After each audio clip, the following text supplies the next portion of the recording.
अब देखिए, अगर आपको एपी के अंदर घुसना है तो कई इंफॉर्मेशंस आपके पास होनी चाहिए ना। देखो एपी, व्हाट इज एपी?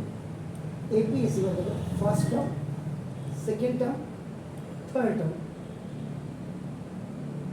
और इसमें आपका देखो लास्ट टर्म। और यहाँ भी मैं लिख रहा हूँ, देखो ना, एपी इज इक्वल आपका देखो first term, second term, third term, fourth term.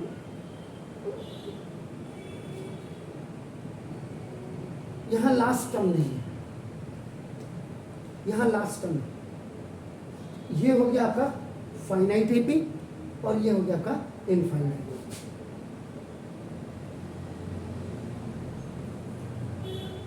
If the last term is present in any sequence, that is आपका finite AP. And if the last term is not present, so now that sequence is known as, yeah, then that AP is known as आपका infinite AP. अब यहाँ से अगर somebody will ask you that upon how many terms are present in this AP, you will say n terms. ये देखो पता नहीं कैसे, total number of terms in this AP, इस एपी में आपका कितने हैं? N terms. कितने? N terms. इसलिए इसमें जो फॉर्मूला बनेगा ए एन, देखिए अब यहाँ पे बात है फॉर्मूले की, that's why I am telling you. तो फॉर्मूला जो पहला आपका बनेगा इस एपी के लिए, एन तो टर्म, ये आप इसको ए एन भी लिख सकते हैं और या इसको आपका एल भी लिख सकते हो। L is the last term या एन टर्म। तो ये इस इक्वल टू होता है first term plus N minus one into D, यानी कि पूरी एपी जो है, इसको मैं हटा देता हूँ अभी, अब बनाते हैं पूरी एपी इसके चारों तरफ आपका। तो means how many terms we have, इसमें कितने टर्म्स हैं, कितनी क्वांटिटीज। यहाँ पे टर्म्स का मतलब ये वाला नहीं, यहाँ पे टर्म्स का मतलब मेरे क्वांटिटीज है। तो वी हैव 4 क्वांटिटीज में। ये अपने आप में क्या हो गया? nth टर्म, या इसको आपका नाम लास्ट टर्म कहते हैं। ये this is your first term, this is your number of terms, and this is what? This is the common difference. इसका मतलब वी हैव 4 आपका नाम क्वांटिटीज। 4 क्वांटिटीज में से 3 नोन होनी चाहिए, तभी फर्स्ट एक जो होगी आपका अननोन क्वांटिटी को आप फाइंड आउट कर पाएंगे।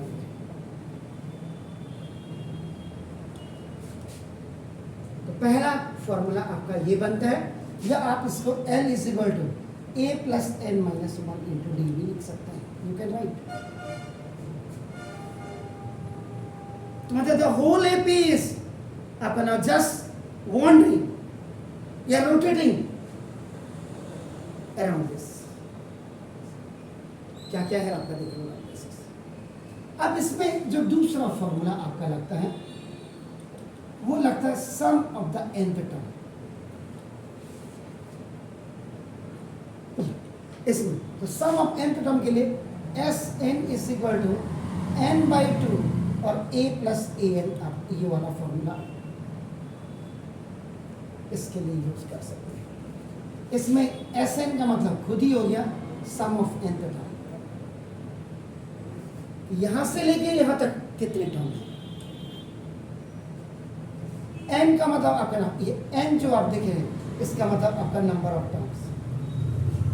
a का मतलब आपका देखो आपका नाम फर्स्ट टर्म, और an का मतलब आपका नाम this is the last term या आपका nth टर्म। कई बार बच्चे को कंफ्यूजन होता है, और जबकि देखो इसमें भी ये वाला फॉर्मूला था आपका A N is equal to A plus N minus one into D. यही होगा।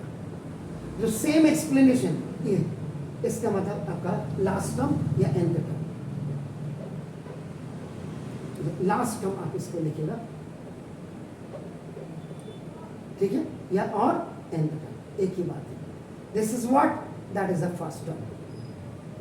This is what, number of terms. This is the nth term. ये यहां जो यहां नहीं है, यहां से लेके यहां तक कितने नंबर ऑफ टर्म्स है वो n होती है.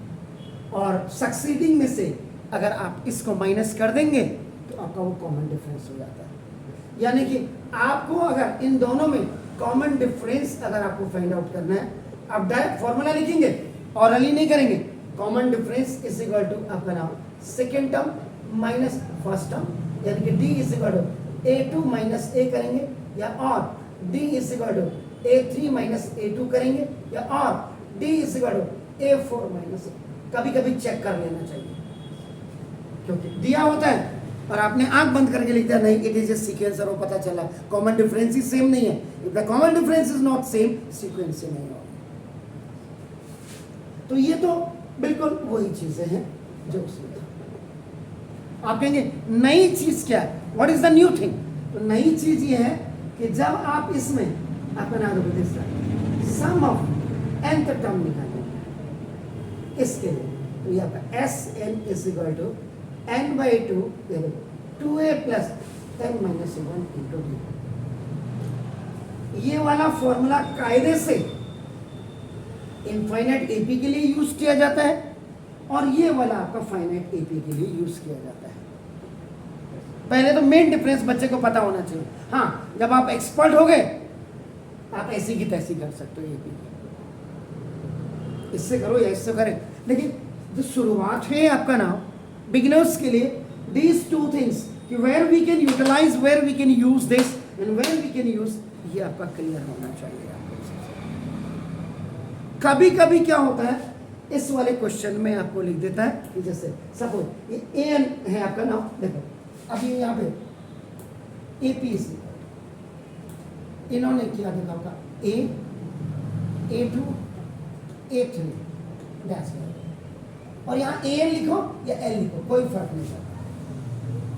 अगर यहाँ आपने AN लिखा है तो यहाँ इससे पहला वाला टर्म आपका AN माइनस 1 हो जाएगा. AN माइनस 1, समझ रहे सर? ये आपका AN माइनस 2 हो जाएगा. ऐसे 100, 99, 98 ऐसे आप जो करेंगे. Getting my point? समझ रहे हैं? तो ना इसका मतलब देखो ना, इफ AN या और L is the last term, अगर AN या L आपका लास्ट टर्म है आपका, देखो ना, ऑफ एन एपी, किसी भी एपी का, तो ना इसका मतलब nth term from the end, आपको कहते हैं उसने nth term from the end से निकालो आपका ना, देखो तो ये nth term from the end is n term of an AP, आपका ये हो जाएगा हुज. अब यहां से देखो whose first term is L, आपका ये फर्स्ट टर्म, आप पीछे से देखोगे तो आपका फर्स्ट टर्म क्या हो जाएगा, आपका L हो जाएगा. और कॉमन डिफरेंस आपका D की जगह में आप क्या लिखेंगे, -2, क्योंकि अगर यहां से 100 में से इसको माइनस करेंगे, आप समझ रहे, तो माइनस में आपका ये आएगा फर्स्ट टर्म. तो इसको उधर उल्टा लिख देना, रिवर्स कर देना, तो ये आपका क्या हो जाएगा, -2 आ जाएगा. उस समय एट दैट टाइम, उस समय आप क्या करेंगे, nth टर्म, देखो nth term from the and, nth term from the and, and से nth टर्म क्या निकालेंगे, तो उस समय आपका क्या हो जाएगा, A नहीं लिखेंगे आप, you will not right A, you will write यहाँ पे L लास्ट टर्म, या AN आप लिख देंगे, तो ना देखो प्लस n माइनस 1 इंटू, यहाँ आपका क्या आ जाएगा, -2 आ जाएगा. L प्लस प्लस माइनस का माइनस हो गया, तो प्लस माइनस का ये माइनस हो गया सर आपका यहाँ आ गया, और बाकी n माइनस 1 इंटू डी ऐसे रहेगा. जो आजकल मैक्सिमम आधे मार्क्स के क्वेश्चन में या एमसीक्यू में कभी पूछ लिया उसने, nth term from the and के लिए उस समय आपका you will use this formula. तो समझ रहे, क्लियर है? तो ना इसका मतलब ना जब भी any question which is related to AP, either this question is from half marks, 1 marks, 2 marks, इसलिए बोला बच्चा कहेगा सर हाफ मार्क्स का तो क्वेश्चन नहीं आता, इस सरकार का कोई भरोसा नहीं, आधे मार्क्स का भी दे सकती है। जो नीट में 67 आपका 67 बच्चों को दे सकते हैं, तो वो सरकार का माशाल्लाह है, क्योंकि वहां सब अनपढ़ बैठे हुए ऊपर। तो ये अब आएगा, धीरे धीरे आएगा, अभी तो सबकी पोल खुलेगी देखो अपना उस सब। तो आपने क्या करना है, वो एपी के लिए आपको क्लियर होना चाहिए कि आपके पास, यानी कि first find out common difference, हमेशा पहले आपको कॉमन डिफरेंस डी निकालना होगा। लेकिन बिफोर दिस, यानी कि बिफोर दिस का मतलब first line in any question या एवरी क्वेश्चन, कोई भी क्वेश्चन आपको रिलेटेड है उसमें आप लिखेंगे let small A be the first term of an AP and small D is the common difference. ये आपकी बिगिनिंग होगी हर सवाल की, तब उसके बाद फर्स्ट आप ये लिखेंगे और सेकेंड उसके बाद आप कॉमन डिफरेंस निकाल, ऑरली नहीं, वो आप निकाल करके दिखाएंगे। Is it clear? So now please pack up this.